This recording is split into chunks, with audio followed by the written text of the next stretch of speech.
Bread was about to change. Not the grain, not the fire, not the motion, the machine.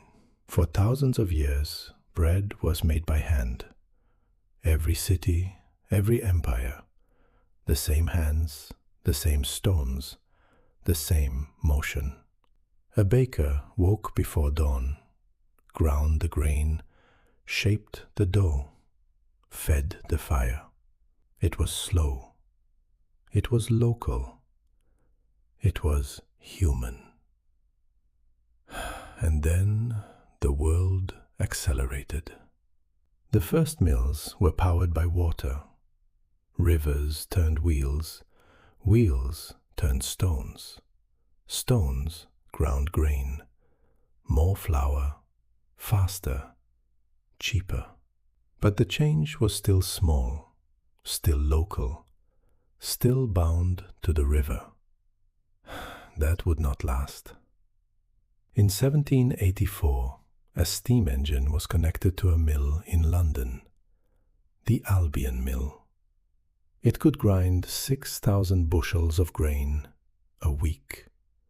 What had taken hundreds of hands now took a handful of workers and a furnace. The city's bakers were furious, not because the bread was worse, because they were no longer necessary. When the Albion Mill burned down 2 years later, the crowd did not mourn. They cheered. But the machine could not be stopped. By the mid-1800s, millions were moving from fields to factories. They no longer grew grain. They no longer baked. They bought bread. For the first time in human history, most people had no connection to how their bread was made.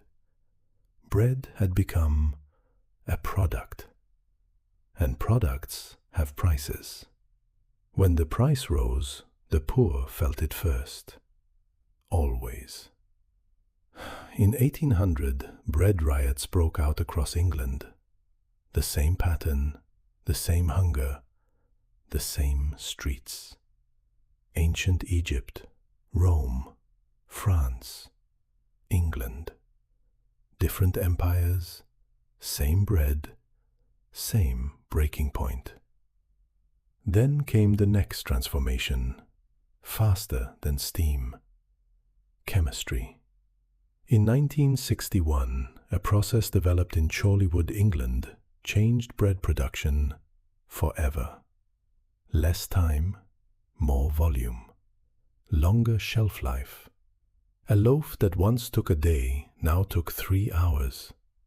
Soft, white, uniform. And it barely resembled what a baker in ancient Mesopotamia would have recognized as bread. The fermentation that once took days was replaced by chemicals.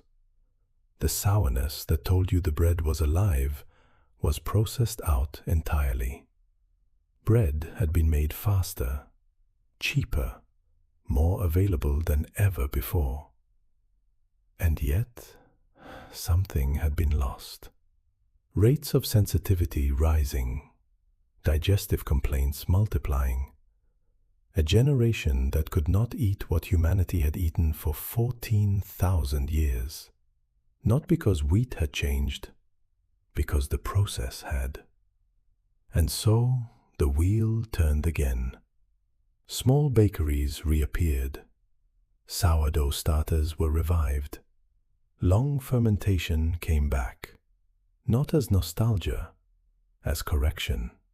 People began asking questions the industry had stopped asking. What is bread? What should it contain?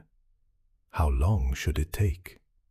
The same questions a baker in ancient Egypt would have found obvious. Bread had survived empires.